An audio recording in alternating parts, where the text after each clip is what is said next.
प्रतिनिधियों एवं जन सामान्य से समय समय पर नए जिले बनाने के संबंध में ज्ञापन प्राप्त हुए हैं। ऐसे मांग पत्रों के साथ साथ गुण के आधार पर आवश्यकता का आंकलन कर नए जिलों के लिए अभिशंसा देने हेतु गठित उच्च स्तरीय समिति की रिपोर्ट प्राप्त होने पर समुचित निर्णय लिया जाएगा। प्रदेश में प्रशासनिक इकाइयों के और विस्तार हेतु विभिन्न कार्यालय यथा उप तहसील उपखंड नगर पालिका आदि खोले व क्रमबद्ध किए जाएंगे, जिसकी सूची में सदन के पटल पर रख रहा हूँ।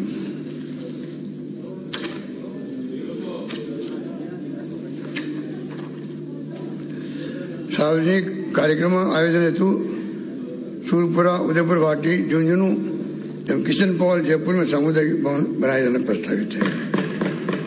पूर्व सैनिकों, वीरांगनाओं एवं उनके आश्रितों हेतु सीकर में दैनिक सदन एवं महिला कौशल विकास केंद्र का निर्माण, जोधपुर में 75 करोड़ रुपए की लागत से मेजर शैतान सिंह शहीद स्मारक में म्यूजियम निर्मित किया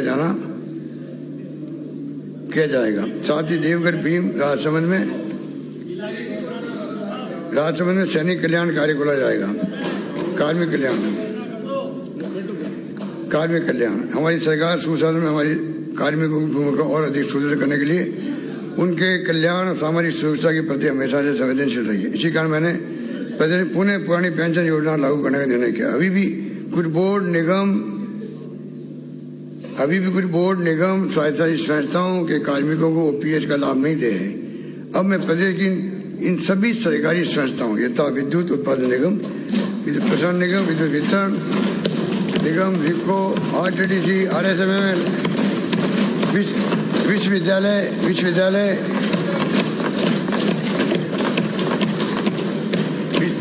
एवं अकादमियों आदि में भी ओपीएस लागू करने की घोषणा करता हूँ। 1 लाख अधिक कार्मिक लाभान्वित होंगे इससे। 1 लाख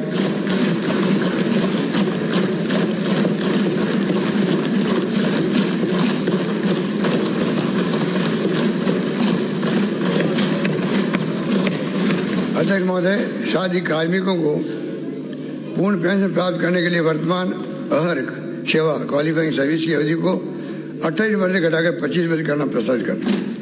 हमारे द्वारा कार्मिकों एवं पेंशनर की कैशलेस चिकित्सा के लिए लागू की गई राजस्थान गवर्नमेंट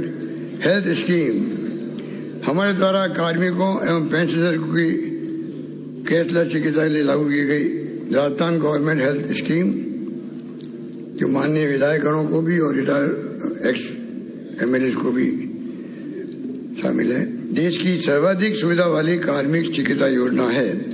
इसके अंतर्गत पेंशनर को देश सुविधा को और बढ़ाने की दृष्टि से ओपीडी हेतु निर्धारित 20,000 रुपये प्रति वर्ष की सीमा को बढ़ाकर 30,000 रुपये कराना प्रस्तावित है। सरकारी सेवा में पद रिक्त रहने से आम जनता के कार्यों का समय पर निष्पादन नहीं हो पाता है। इसलिए सीधी भर्ती में पदोन्नति के समस्त पदों को बढ़ने के लिए हमारी सरकार निरंतर प्रयासरत। इसी क्रम में पदोन्नति के समस्त पदों को बढ़ने के लिए पदोन्नति हेतु वांछित सेवा अवधि तथा निचले पद पर अनुभव पूर्ण करने की अवधि को 2 वर्ष छूट दिए जाने की घोषणा करता हूँ। कार्मिकों के एक ही पद पर स्टैग्नेशन की समस्या को देखते हुए प्रदेश में 25 जनवरी 92 से सिलेक्शन ग्रेड समयबद्ध रूप से देने की व्यवस्था की गई थी। इसके अंतर्गत 9, 18, 27 वर्षों पर प्रमोशनल पोस्ट का पे स्केल दिए जाने का प्रावधान था। 6ठे वेतन आयोग की अभिशंसा के आधार पर केंद्र सरकार द्वारा एसीपी एश्योर्ड कैरियर प्रोग्रेशन को संशोधित कर लागू किया, जिसके अंतर्गत 10, 20, 30 वर्षों पर एक आगे की पे स्केल देने का प्रावधान किया गया। इसी तर्ज पर राज्य में 1 जनवरी 2006 से 6 पे कमीशन को लागू करते समय सिलेक्शन स्केल के स्थान पर एचईपी की व्यवस्था लागू की गई। इसके अंतर्गत कार्मिकों को 9, 18, 27 तथा स्टेट सर्विसेज को 10, 20, 30 वर्षों पर एक हायर पे स्केल दिए जाने का प्रावधान किया गया। इस प्रकार सिलेक्शन ग्रेड से एचईपी में परिवर्तन से कार्मिकों के लाभ में कमी आई तथा कई कार्मिक द्वितीय एवं तृतीय पदोन्नति के समकक्ष वेतनमान तक अपने सेवा काल के अंत तक भी नहीं पहुंच पाते। कार्मिकों की समस्या एवं लंबे समय से चली आ रही उनकी मांग को देखते हुए अब मैं एचईपी में पुनः संशोधन करते हुए स्टेट सर्विस सहित सभी कार्मिकों को 1992 स्वीकृत की गई सिलेक्शन ग्रेड की तर्ज पर एसीपी के अंतर्गत 9-18-27 वर्ष की सेवा पूर्ण करने पर प्रथम, द्वितीय और तृतीय पदोन्नति वाले पेश के लिए जाने की घोषणा करता हूँ।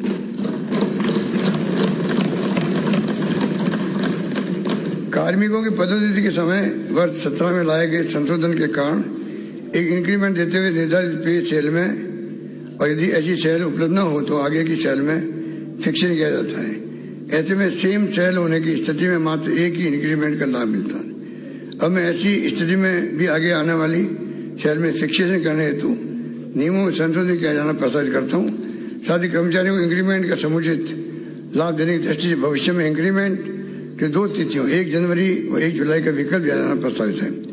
कर्मचारियों अधिकारियों को वर्तमान में दे स्पेशल अलाउंस एवं स्पेशल पे में वेतन विसंगति परीक्षण समिति के अनुशंसा के अनुरूप वृद्धि किया जाना प्रस्तावित है। हमने पूर्व से कार्यरत संविदा कर्मियों को भी सीधे ही Rajasthan contractual hiring to civil post rules 2022 के अंतर्गत दिए जाने का प्रावधान कर इनके स्थायी परमानेंट होने का मार्ग प्रशस्त कर दिया है। साथ ही इन्हें इस प्रक्रिया का लाभ दिलाने के लिए आयु में भी छूट दी गई है। अब मैं अन्य सेवाओं से IAS में चयन के समय पूर्व में की गई सेवा का लाभ दिए जाने की तर्ज पर इन संविदा कर्मियों को भी नवीन संविदा नियमों में आने से पहले की सेवा का लाभ दिए जाने की घोषणा करता हूँ।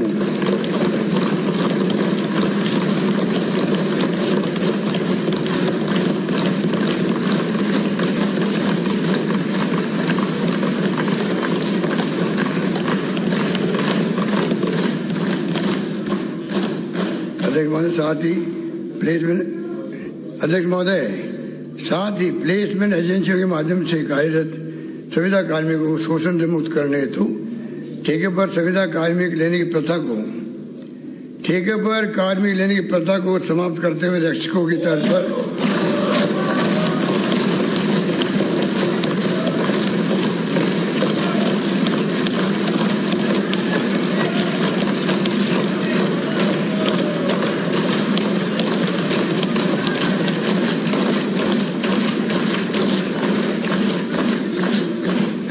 रक्षकों की तर्ज पर सहकारी राजस्थान लॉजिस्टिकल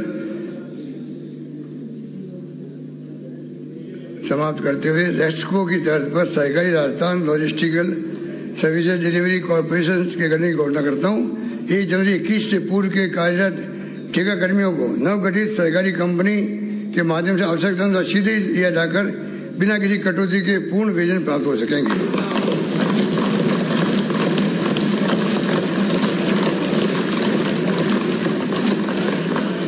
अध्यक्ष महोदय, पार्ट टाइम कार्यरत मानदेय कर्मियों यथा आंगनवाड़ी वर्ग कार्यकर्ता, सहायिका, कुक, फराश आदि जो भी उचित संरक्षण देते हुए पोस्ट रिटायरमेंट आर्थिक सपोर्ट की व्यवस्था करने की दृष्टि से Rajasthan part time contractual hiring service rules बनाए जाना प्रस्तावित करता हूँ। इन नियमों के अंतर्गत रिटायरमेंट के समय भी ऐसे मानदेय कार्मिकों को 2-3 लाख रुपए का रिटायरमेंट सहायता पैकेज दिया जाना प्रस्तावित है। इससे लगभग 2 लाख कार्मिक लाभान्वित होंगे। साथ ही आगामी वर्ष समस्त मानदेय कर्मियों यथा आंगनवाड़ी वर्कर्स कार्यकर्ता, सहायिका, आशा सहयोगिनी, माँ बाड़ी कार्यकर्ता, मिड डे मील कुक, कम हेल्पर, लांगरी, होमगार्ड, रक्षकों कर्मियों आदि के मानदेय 15% की वृद्धि की जाने प्रस्तावित है।